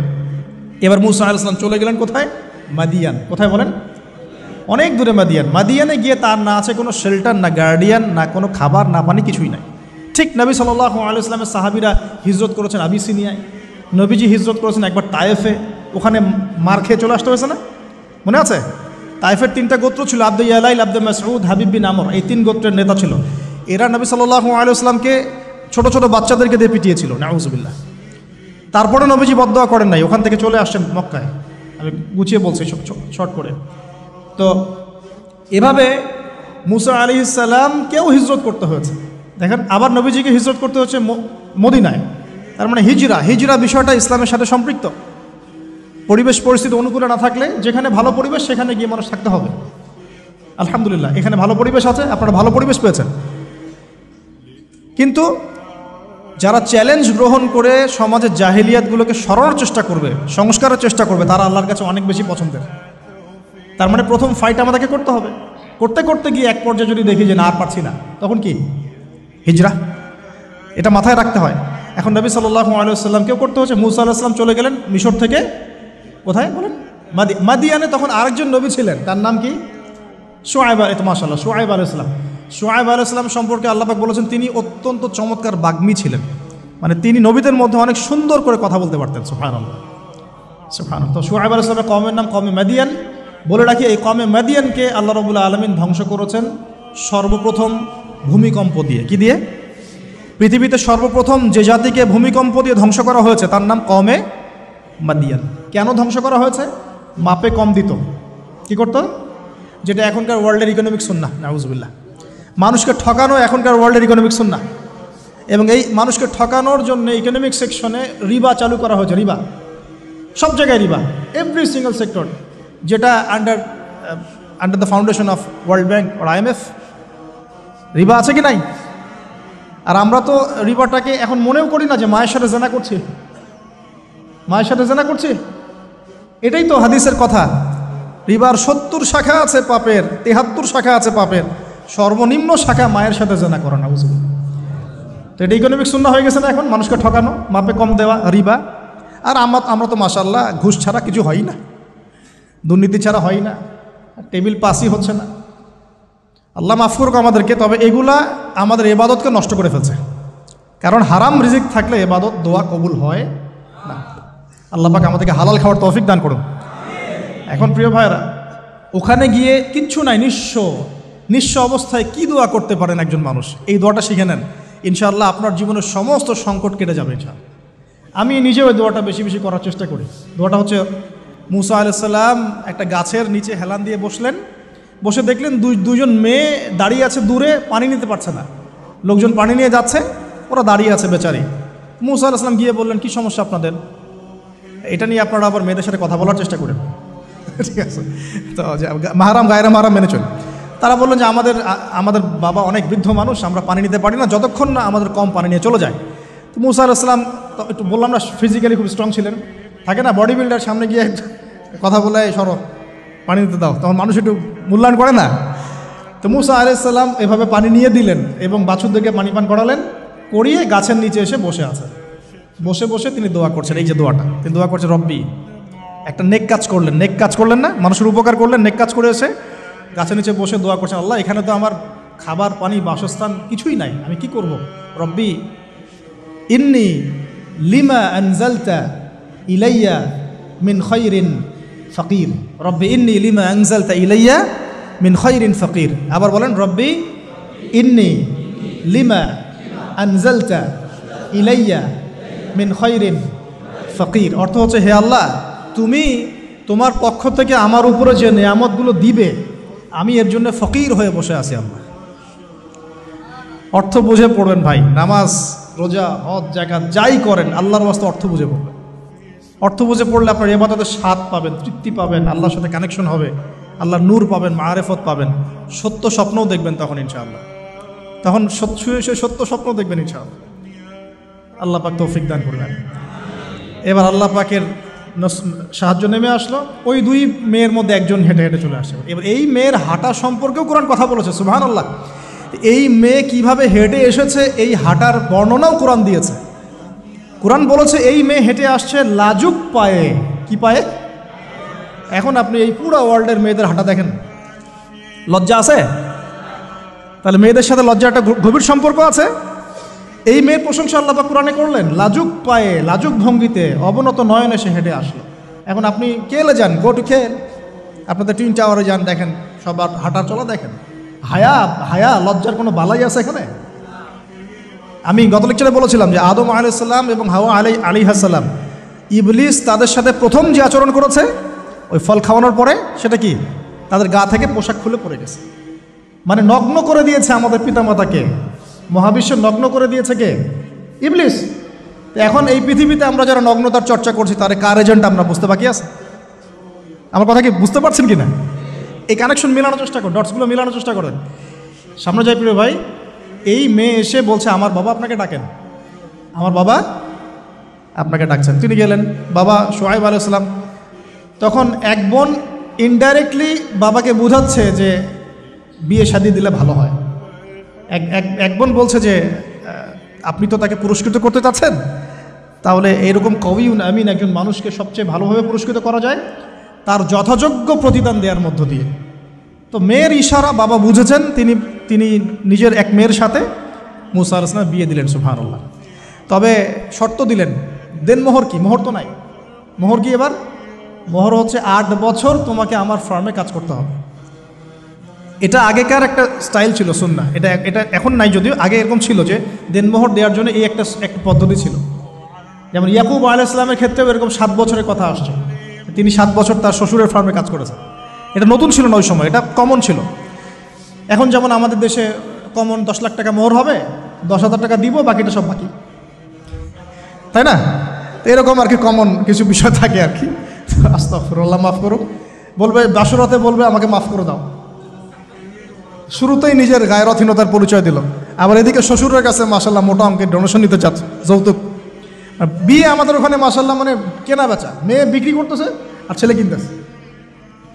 এবার 8 বছর পূর্ণ করা হলো, তিনি আরও 2 বছর 10 বছর পূর্ণ করলেন। এই 10 বছরে মুসা আলাইহিস সালাম নববী পরিবেশ পেলেন, অভিভাবক পেলেন, স্ত্রী পেলেন, প্রেমময়ী সন্তান ইত্যাদি সব কিছু। এবার আল্লাহ রাব্বুল আলামিন তাকে মিশরের দিকে যাওয়ার যে সময়টা এখন হয়ে গেছে, 10 বছর হয়ে গেছে, মিশরে যেতে হবে। যাওয়ার পথে স্ত্রীর প্রসব বেদনা উঠেছে। তখন মুসা আলাইহিস সালাম আগুন খুঁজছেন। আগুন কি খুঁজছেন ভাই? আগুন খুঁজতে খুঁজতে খুঁজতে খুঁজতে তুর পাহাড়ের ওখানে গিয়ে দেখছেন যে আগুন গাছে জ্বলছে, সবুজ পাতার উপরে আগুন। তিনি অবাক। এই সময় আওয়াজ আসলো, বিসমিল্লাহির রহমানির রহিম, ইন্নী আনা রব্বুক ফাখলা'না আলাইক ইন্নাকা বিল ওয়াদিল মুকদ্দাস তুয়া। মুসা, ইন্নানি আনা আল্লাহ লা ইলাহা ইল্লা আনা ফা'বুদনি ওয়া আকিমিস সালাতা লিযিকরি। মানে এখানে অনেকগুলো কথা আছে, সূরা তাহার মধ্যে আছে। আওয়াজ চতুর্দিক থেকে ভেসে আসলো। মহান আল্লাহ রব্বুল আলামিন তার শান অনুযায়ী, তার ইজ্জত অনুযায়ী তিনি যেভাবে কথা বলেন সেভাবে মুসা আলাইহিস সালামের সাথে কথা বললেন। আল্লাহু আকবার। বললেন, ইয়া মুসা, হে মুসা, ইন্নানি আনা আল্লাহ, নিশ্চয়ই আমি আল্লাহ, লা ইলাহা ইল্লা আনা, আমি ছাড়া কোনো ইলাহ নাই, ফা'বুদনি, তুমি আমার ইবাদত করো, ওয়া আকিমিস সালাতা লিযিকরি, আমার ইবাদতের জন্য সালাত কায়েম করো, আমার জিকিরের জন্য সালাত কায়েম করো, আমার স্মরণের জন্য সালাত কায়েম করো। ফাখলা'না আলাইক, তোমার জুতা খুলে ফেলো, ইন্নাকা বিল ওয়াদিল মুকদ্দাস তুয়া, তুমি তুয়া উপত্যকায় আছো, পবিত্র তুয়া উপত্যকায় আছো। আদব শেখানো হলো। এভাবে অনেক কথোপকথন হলো। নবী মুসা আলাইহিস সালাম ভয় পেয়ে গেলেন এবং আল্লাহ পাক আরও কথা বললেন, ওয়ামা তিলকা বিয়ামিনিকা ইয়া মুসা, তোমার ডান হাতেটা কি? মুসা আলাইহিস সালাম বলছেন, ক্বালা হিয়া আসায়া আতাওয়াক্কাউ আলাইহা ওয়া আহুশু বিহা আলা গনামি ওয়া লিয়া ফিহা মাআরিব উখরা। এটা তো আমার লাঠি, এটা দিয়ে আমি ডালপালা পারি, আমার যে গবাদি পশু চড়াই। আল্লাহ পাক বলছেন যে ছুঁড়ে মারো, আলকিহা ইয়া মুসা, ছুঁড়ে মারো। ফালকাহা, তিনি ছুঁড়ে মারলেন, ফাইদা হিয়া হাইয়াতুন তাসা, এবং এটা ছোটাছুটি শুরু করলো, বড় একটা সাপ হয়ে গেল। সুবহানাল্লাহ। এগুলো কোনো গাল গল্প নয়, এগুলো আল্লাহ রাব্বুল আলামিনের মুআজিজা, মুআজিজাতুল কুবরা, এটা বড় মুআজিজা। তিনি পিছনের দিকে দৌড়ানো শুরু করলেন সাপ দেখে, খাইফা ইয়াতারাক্কাব, মানে ভয়ে দৌড়ানো শুরু করলেন। আল্লাহ পাক বলছেন, লা ইয়াখাফু লাদাইনাল মুরসালিন, আমার কাছে রসুলগণ ভয় পায় না, তুমি ভয় পেও না, তুমি ওটাকে ধরো পিছন থেকে, সেটা আবার লাঠি হয়ে যাবে। পিছন থেকে হাত দেওয়া হলো, লাঠি হয়ে গেল। সুবহানাল্লাহ। এবার বলছে যে তুমি তোমার বগলের নিচে হাত ঢুকাও। মুসা আলাইহিস সালাম বগলে হাত ঢুকালেন, বের করলেন, হাত থেকে টর্চ লাইটের মতো আলো বের হওয়া শুরু। এটা দ্বিতীয় নিদর্শন। কেন দেয়া হলো নিদর্শন? এবার আল্লাহ পাক তার দায়িত্বটাকে বলছেন, তোমাকে নিদর্শনগুলো কেন দিলাম, তোমাকে মনোনীত কেন করলাম, কেন তোমাকে মনোনীত করলাম? মুসা, তোমার কাজটা কি? তোমার কাজ এখন এইটা, ইযহাব ইলা ফিরআউনা ইন্নাহু তাগা, তুমি ফিরআউনের কাছে যাও। ফিরআউন সীমা লঙ্ঘন করেছে, মনে আছে ফিরআউনের কথা? সীমা লঙ্ঘন করেছে। তখন মুসা আলাইহিস সালাম তার অপারগতা প্রকাশ করছেন এভাবে। তিনি বলছেন, আল্লাহ, আমার তো জিহ্বায় জড়তা আছে, আর আমি তো ওখানে এক ব্যক্তি, আমার খুনের অভিযোগ আমার কাঁধে, আমি এখন কিভাবে কি করব আল্লাহ? তখন আল্লাহ রাব্বুল আলামিন বলছেন, এই দোয়াটা করো। কোন দোয়া? মুসা আলাইহিস সালাম বললেন, রব্বি ইশরাহ লি সাদরি, হে আল্লাহ, আমার বক্ষ প্রশস্ত করো, ওয়াসসির লি আমরি, আমার কাজকে সহজ করে দাও, ওয়াহলিল উকদাতাম মিন লিসানি, আমার জিহ্বার সমস্ত জড়তা দূর করে দাও, ইয়াফকাহু কাওলি, যাতে মানুষ আমার কথা বুঝতে পারে। আমার পরিবারের মধ্য থেকে ওয়াজআলনি ওয়াজিরাম মিন আহলি, আমার পরিবারের মধ্যে একজন ওজির আমাকে দাও, সাথী। হারুন আখি, আমার ভাই হারুনকে দান কর। সুবহানাল্লাহ। হারুন আলাইহিস সালামকে নবুয়ত দেওয়া হলো। দুজনকে আল্লাহ পাক এখন বলছেন, ইযহাবা ইলা ফিরআউন, তোমরা দুজন এখন ফিরআউনের কাছে যাও। ফাইন্নাহু তাগা ফাকুলা লাহু কাওলান লাইয়িনা, তবে তাকে গিয়ে কর্কশ ভাষায় কথা বলবে না, নরম স্বরে কথা বলবে। দায়ীদের এখানে সুন্নাহ, দায়ীদের জন্য শিক্ষা আছে, দায়ী আলেম যারা মুবাল্লিগ তাদের শিক্ষা আছে। ফিরআউনের সামনে গিয়ে দাওয়াত দিলেও কীভাবে দিতে হবে?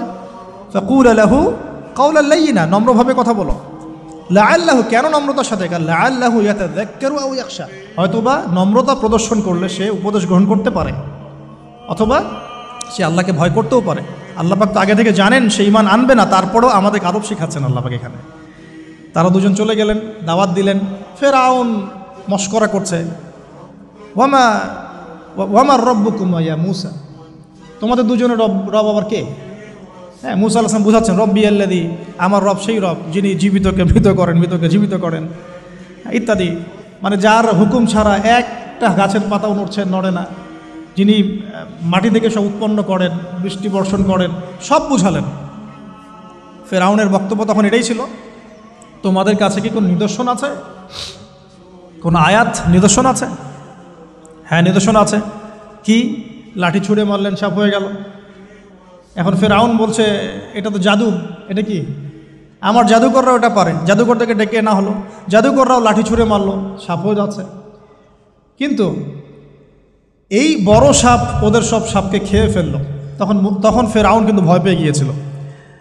এরপরেও এই হাত বের করে আলোর এই নিদর্শন দেখানো হলো, তাওহীদের দাওয়াত দেওয়া হলো, ফিরআউনকে ভয় করতে বলা হলো, ফিরআউনকে সতর্ক করা হলো যে আমার রব, আপনার রব, সবার রব হচ্ছেন আল্লাহ। সব কিছু বোঝানো হলো, কিন্তু ফিরআউন এই কোনো কথাই গ্রহণ করলো না। এরপরে সে বনু ইসরাইলকে ডিভাইড অ্যান্ড রুল করলো। ডিভাইড অ্যান্ড রুল মানে ওদেরকে ভাগ করতো এবং রুল করতো, ঠিক যেটা এখনকার গ্লোবাল অ্যাফেয়ার্সে করা হচ্ছে। ডিভাইড অ্যান্ড রুল, আমাদেরকে তারা ভাগ করে দিয়েছে, আমাদের পুরো কমিউনিটি, গ্লোবাল মুসলিম কমিউনিটিকে তারা ভাগ করে দিয়েছে এবং রুল, শাসন করছে। এবং কারো গায়ে আঘাত লাগলে আরেকজন গিয়ে সেই ব্যথা নিরসন করতে চায় না, বরং অপেক্ষা করে আমার গায়ে তো আর আসে নাই, তার গায়ে আসছে। ঠিক আছে, ব্যাপারটা এটা শুধু গ্লোবাল অ্যাফেয়ার্স না, এটা সবখানে, একটা রাষ্ট্রের ভিতরেও ঢুকে গেছে। ওই ভাইকে বলছে বলুক, আমাকে তো আর কিছু বলে নাই, ওকে গায়েব করে ফেলুক, আমাকে তো আর কিছু করে নাই, ও ভিতরে গেছে, আমাকে তো কিছু বলে নাই। এই আচরণের কারণে আস্তে আস্তে আস্তে আস্তে মুসলিমদের শক্তি সব সংকুচিত হয়ে আসে। এটা নতুন কোনো বিষয় না, ফিরআউনের সুন্নত এটা, ডিভাইড অ্যান্ড রুল, যেটা ব্রিটিশরা করে গেছে সারা ওয়ার্ল্ডে। সুবহানাল্লাহ, দেখুন সব কিছু ওরা কোরআন থেকেই নিচ্ছে মনে হচ্ছে আমার কাছে। এখন একটা দুইটা না, নয়টা পরীক্ষা ফিরআউনকে করা হলো। মুসা আলাইহিস সালাম যখন বলেন, দোয়া করেন, তখন গজব উঠে যায়। ফিরআউন তখন এসে বলে যে ঠিক আছে, তুমি দোয়া করো, তাহলে আমরা বনু ইসরাইলকে ছেড়ে দিব। যখনই মুসা আলাইহিস সালাম দোয়া করে, গজব উঠে যায়, সে আর বনু ইসরাইলকে ছাড়ে না। এখন এভাবে 9টার বর্ণনা আসছে। একবার আসছে পঙ্গপালের শাস্তি, একবার আসছে ব্যাঙের শাস্তি, একবার আসছে মহামারীর শাস্তি, একবার আসছে উকুনের শাস্তি, একবার রক্তের নদী। এরকম 9টা আযাব আল্লাহ পাক দিয়েছেন কাদেরকে? এই ফিরআউনের সম্প্রদায়। সর্বশেষ, আমি লম্বা করলাম না, সর্বশেষ যেটা হয়েছে, কারণ আমি কনক্লুশনে কিছু পয়েন্ট বলবো। সবশেষে যেটা হলো 20 বছর, কত বছর? প্রায় 20 বছর জুলুম করলো ফিরআউন দাওয়াত পাওয়ার পরে। প্রায় 20 বছর। দাওয়াত পাওয়ার আগের কথা তো বাদ, ইসলামের দাওয়াত পাওয়ার প্রায় 20টা বছর সে বনু ইসরাইলকে এভাবেই টর্চার করতে থাকলো। 9টা নিদর্শন আসলো, কোনোটাই সে গ্রহণ করলো না। এবং সর্বশেষ তার কল ছিল যে আমি ছাড়া তোমাদের কোনো রব আছে এটা আমি জানি না, নাউজুবিল্লাহ। এবং সূরা নাবার মধ্যে আল্লাহ বলেছেন যে ফিরআউন বলেছিল আনা রব্বুকুমুল আ'লা, আমি তোমাদের মহান রব, নাউজুবিল্লাহ। এই ছিল ফিরআউনের শেষ স্টেটমেন্ট। এবার মুসা আলাইহিস সালাম বনু ইসরাইলকে নিয়ে চলে যাচ্ছেন মিশর থেকে। ফিরআউন দলবলে ধাওয়া করছে, সামনে সাগর আর পিছনে ফিরআউনের বাহিনী। মুসা আলাইহিস সালাম এখানে বনু ইসরাইলকে নিয়ে একটা রিম রক বলি আমরা, যেটা পাহাড়ে উঠতে সামনেও যেতে না পারে, পিছনেও যেতে না পারে, এরকম একটা অবস্থা। এই সময়ে মুসা আলাইহিস সালামের গোত্রের কিছু মানুষ বলেছিল যে ইয়া মুসা ইন্না লামুদরাকুন, হে মুসা আমরা তো ধরা পড়ে গেলাম, আমরা মনে হয় আজকে ধরা পড়ে গেলাম। এই অবস্থাতে মুসা আলাইহিস সালাম বলেছিলেন, একটু বোঝার চেষ্টা করেন, পিছনে ফিরআউনের বিশাল বাহিনী, সামনে সমুদ্র, যাওয়ার কোনো জায়গা নাই, একদম কোনো জায়গা নেই, খালি চোখে কোনো জায়গা দেখা যাচ্ছে না। ওই সময় খালি চোখে বাহ্যিক চোখ দিয়ে কোনো উপায় দেখা যাচ্ছে না। বাহ্যিক চোখে ওই সময় কোনো উপায় দেখা যাচ্ছে না নিষ্কৃতির, নাজাতের। ঠিক এখন সারা ওয়ার্ল্ডে বাহ্যিক চোখে মুসলিমদের নাজাতের কোনো পথ দেখা যাচ্ছে না। বাহ্যিক চোখ দিয়ে কি করবে মুসলিমরা? খালি পড়াশোনা করবে, না কমিউনিটি করবে, না জিহাদ করবে, নাকি তাগুতের এগেনস্টে লড়বে? কি করবে মুসলিমরা? নাকি সারাদিন বসে বসে মসজিদে তসবিহ টিপবে আর নামাজি পড়বে? কি করবে মুসলিমরা? বাহ্যিক চোখ দিয়ে এখানেও কোনো ফয়সালা দেখা যাচ্ছে না। তখন আল্লাহ রাব্বুল আলামিন মুসা আলাইহিস সালামকে একটা পরীক্ষাও নিলেন। একজন বলছে ইন্নালা মুদরাকুন, আমরা ধরা পড়ে গিয়েছি। মুসা আলাইহিস সালাম তখন বলছেন দৃঢ়চিত্তে, কাল্লা কাল্লা, কখনো না। ইন্না রব্বি মাইয়া সায়াহদিন, নিশ্চয়ই আমার রব আমার সাথে আছেন, তিনি আমাকে পথ দেখাবেন। সুবহানাল্লাহ। তাহলে আজকেও মুসলিমদের সারা ওয়ার্ল্ড ওয়াইড এই চেতনাই থাকা উচিত যে কাল্লা, কখনো না।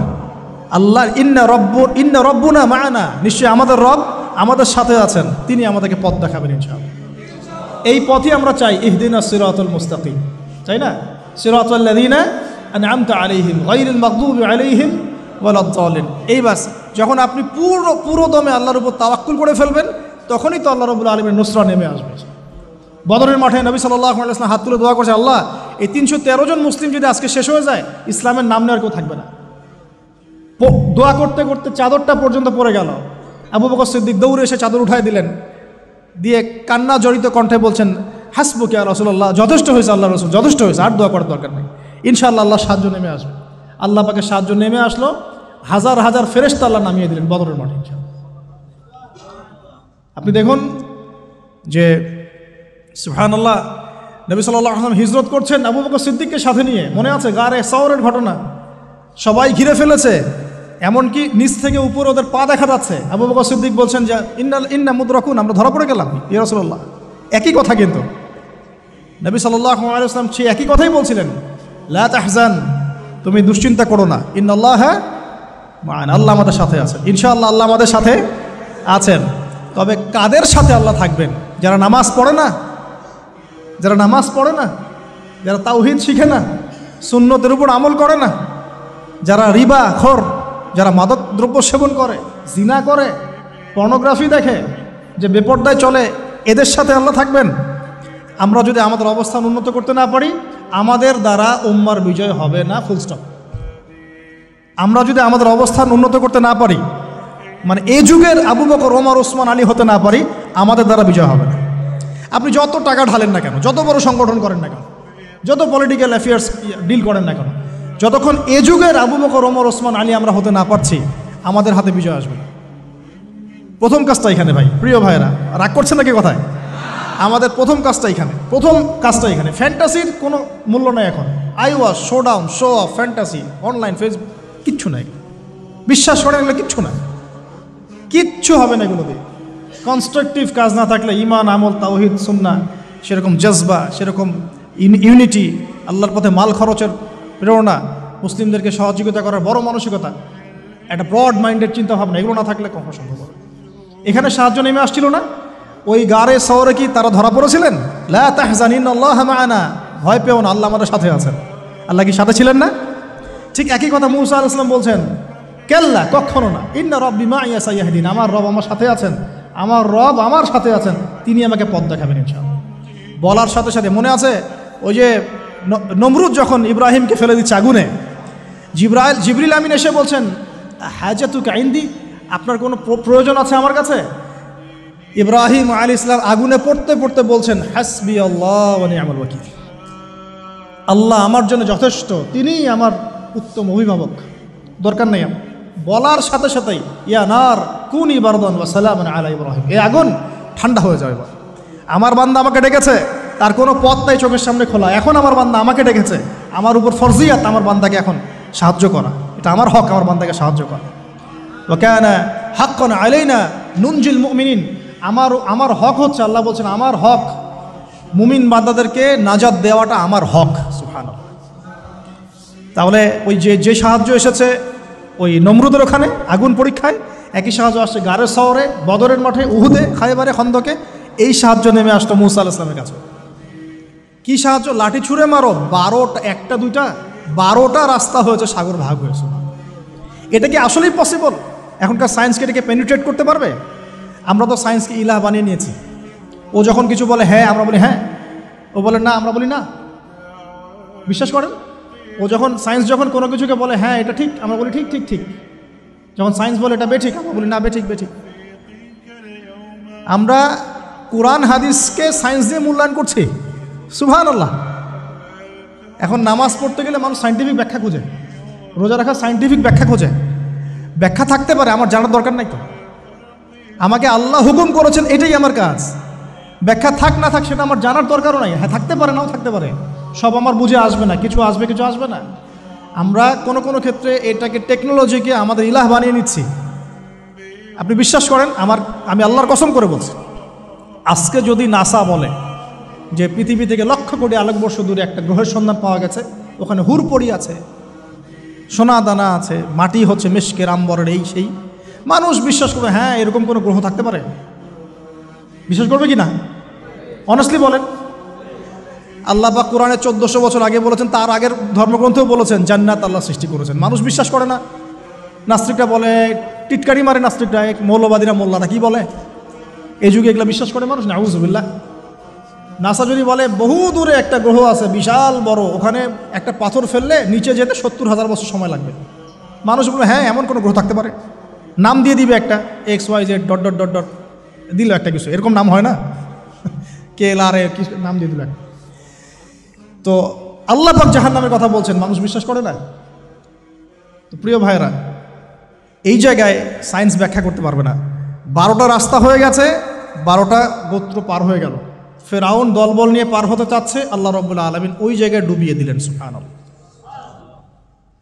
ডোবার সময় ফেরাউন ঈমান এনেছিল, এটা অনেকে আমরা জানি না, কিন্তু ডোবার সময় ফেরাউন বলছে আমানতু বিরব্বি হারুন ওয়া মূসা।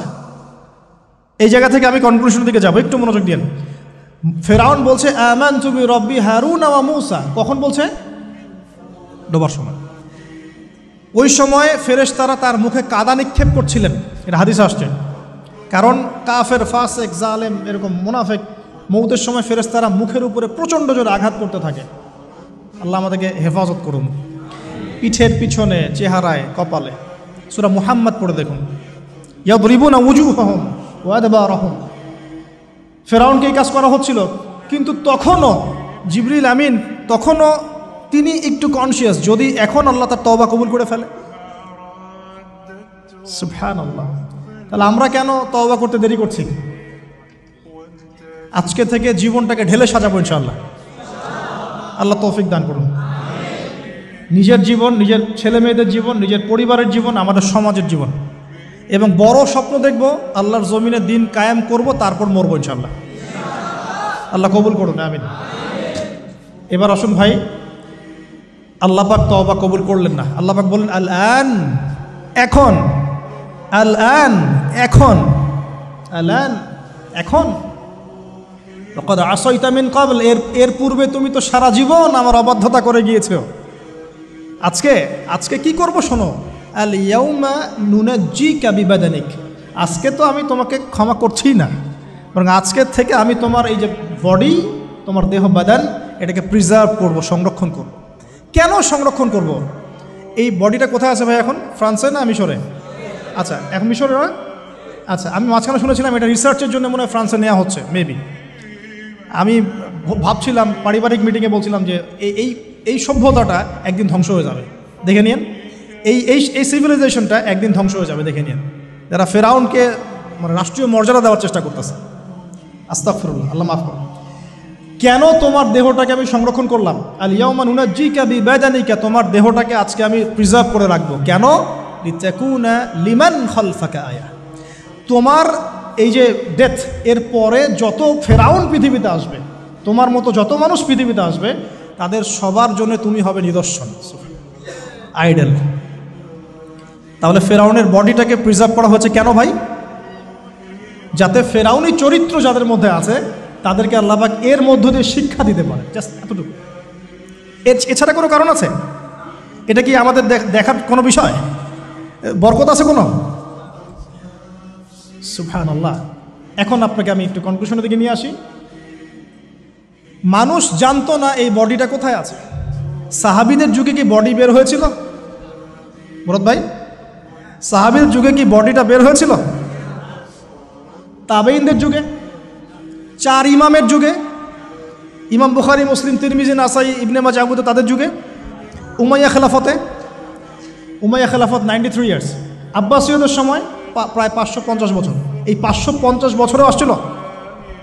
আসে নাই।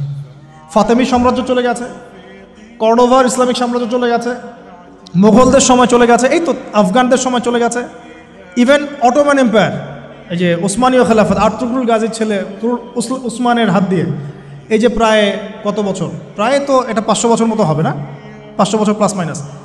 এই সময়গুলো, এই যে প্রায় আমরা 1445 হিজরির কথা বললাম, আপনি 1300 হিজরি, 1300 প্লাস হিজরিতে আপনি এই বডিটা পাবেন না, আমরা দেখি নাই, বিশ্ববাসী দেখে নাই। ইংরেজি কত সনে এটা আবিষ্কৃত হলো, কে উদ্ধার করলো, কোত্থেকে আসলো? আমি ছোটোখাটো ভাঙাচোরা গবেষণা করে দেখেছি 1897 সালের দিকে এটা হয়েছে, পাওয়া গেছে 1897 সালে। আর এটাকে প্রিজার্ভ করে করে আরও প্রমাণ করা হয়েছে, প্রমাণ করতে সময় লেগেছে, এটা সেই রেমেসিস টুয়েরি মমি, এটা সময় লেগেছে আরও প্রায় 10-15 বছর, প্রায় 1912 সাল ধরা হয়। 1912 সাল থেকে এটা প্রমাণিত হয়েছে এটাই সেই ব্যক্তির মমি। কোন ব্যক্তি? ফেরাউন, যে এই পৃথিবীর সবচেয়ে বড় কাফের, সবচেয়ে বড় জালেম, সবচেয়ে বড় ফাসেক, সবচেয়ে বড় মুনাফিক, সবচেয়ে বড় আল্লাহদ্রোহী। আর আল্লাহ পাক তাকে কেন রেখেছেন? লিতাকুনা লিমান খালফাকা আয়া, যাতে তুমি তোমার পরবর্তীদের জন্য নিদর্শন হতে পারো। That's all. তাহলে আমরা পেলাম কবে? 1897 অথবা প্লাস মাইনাস 1912। এখন আপনাকে আমি বলি 1912-এর পর থেকে সারা ওয়ার্ল্ডে কী হয়েছে দেখুন। 1912, 1917-এর পর থেকে সারা ওয়ার্ল্ডে কি হয়েছে আপনি খেয়াল করবেন। অটোম্যানদের খেলাফা গন কেস, ফার্স্ট ওয়ার্ল্ড ওয়ারে অটোম্যান খেলাফা গন, চলে আসলো নতুন একটা রেভলিউশন, ইউরোপিয়ান রেভলিউশন। আমি বলি যে the first group of গগ and ম্যাগগ, specially আমি স্পেসিফিকলি বলি না, বলি যে এদের মধ্যে ইয়াজুজ আর মাজুজের খাসলত আছে। আমি বলছি না এরাই ইয়াজুজ মাজুজ, এই কথাটা আমি বলছি না। আমি বলছি এদের মধ্যে মাস্ট বি, অবভিয়াসলি 100% ইয়াজুজ মাজুজের খাসলত আছে, চরিত্র আছে। এবং এই হাদিসটা আমার মধ্যে আমার ইয়াকিন হয়ে গেছে আপনাদের কেএলে এসে, যখন আমি ওই 21 নিচে বসে কফি খাচ্ছিলাম, আমার ইয়াকিন হয়ে গেছে যে এদের মধ্যে ইয়াজুজ মাজুজের খাসলত আছেই আছে। পরে আমি হাদিসটা আপনাদেরকে শোনাবো ইনশাআল্লাহ, শেষে পরে শোনাবো। এবার শোনেন, এই 1917 থেকে আপনি দেখবেন খেলাফা গন, নতুন revolution come from European civilisation. আচ্ছা, তারপরে এই 1970 থেকে দেখবেন আপনি প্যালেস্টাইন গন, জেরুজালেম গন। আর মুসা, ফেরাউন, এর সাথে বনু ইসরায়েলের সম্পর্ক আছে কি না? আর বনু ইসরায়েলের সাথে আমাদের সম্পর্ক আছে কি না? নবী সাল্লাল্লাহু আলাইহি ওয়াসাল্লাম ইন্তেকালের কয়েকদিন আগ পর্যন্ত তিনি বলেছিলেন যে ইহুদিদেরকে আমার জাজিরাতুল আরব থেকে বের করে দিবে, বলেছিলেন কি না? বনু কুরাইজা, বনু কাইনুকা, বনু নাজির, যাদের কথা বললাম, সবার সাথে যুদ্ধ হয়েছে কি না? খায়বারের যুদ্ধ, আলী রাদিয়াল্লাহু আনহুর ফাতহ হয়েছে কি না? তাদের সাথে আমাদের কি মিউচুয়াল সম্পর্ক ছিল না কনফ্লিক্ট ছিল? এবং সবচেয়ে বেশি শত্রুতা কারা পোষণ করেছিল আমাদের প্রতি? খ্রিস্টানরা, আমাদের হিন্দু ভাইরা, মুশরিকরা, মুনাফিকরা, না ইহুদিরা? মিলাতে পারবেন আপনি? তার মানে, এবং শেষ জামানায় তারাই আমাদের জায়গা দখল করে আছে এবং তারাই আমাদের ভাইদের উপর নির্যাতন করছে এবং তারা দাবি করছে আমরাই সেই বনু ইসরাইল। নাউজুবিল্লাহ। 1917-এর পরে এগুলো রিমার্চ করেছে। অটোম্যান এম্পায়ার ডিফিটের পরে প্যালেস্টাইন আমাদের হাত থেকে চলে গেছে এবং জেরুজালেম, এই পবিত্র জায়গা যেখান থেকে শেষ জামানায় 40 বছর ঈসা আলাইহিস সালাম খেলাফা এস্টাবলিশ করবেন, সেই জায়গা আমাদের হাত থেকে চলে গেছে। এর আগ পর্যন্ত কি এভাবে কখনো চলে গিয়েছিল? কখনো না। উমর রাদিয়াল্লাহু আনহুর সময় বিজয় হয়েছে, সালাউদ্দিন আইয়ুবের সময় হয়েছে, আরও অনেক সময়, জাহের বারবারসের সময় হয়েছে, অনেক সময় হয়েছে, কিন্তু এভাবে কখনো পুরোপুরিভাবে হাত থেকে আমরা চলে যায় না। শুধু কি চলেই গিয়েছে, বরং 1917-এর পর থেকে তারা সারা ওয়ার্ল্ডের সমস্ত জিউসদেরকে ওই জায়গায় একত্রিত করে ফেলেছে। এই ঘটনা কি ইতিহাসে কখনো হয়েছিল কি না? আপনি একটু হিস্ট্রি ঘেটে দেখেন। 1917-এর পরে, 1920-এর আগে কখনো এভাবে পুরো ওয়ার্ল্ডের জিউসরা কি একটা জায়গায় ঘাঁটি গাড়তে পেরেছিল কি না? শুধু কি ঘাঁটি গেড়েছে, না তারা সেখানে একটা স্টেটও কায়েম করেছে? শুধু কি স্টেট কায়েম করেছে, নাকি তারা সেখানে শক্তিশালী হয়েছে? বলেন। তার শক্তিশালী হয়েছে কি না? এবং সারা ওয়ার্ল্ডের বড় বড় ডিপার্টমেন্টগুলো, politics, economics, banking system, finance, আপনার মিলিটারি অ্যাফেয়ার্স, পারমাণবিক নিউক্লিয়ার ওয়েপন্স এবং টেকনোলজি, এগুলো কাদের হাতে বলেন? ওদের হাতে কি না? এই যে আল্লাহ সুবহানাহু ওয়া তাআলার এভাবেই হয়তো পরিকল্পনা। ওই যে বললাম 1920 আর 1897, এই সময়ের মধ্যেই সারা ওয়ার্ল্ডে একটা রেভলিউশনও ফর্ম করেছিল, এর নাম জায়নিস্ট মুভমেন্ট।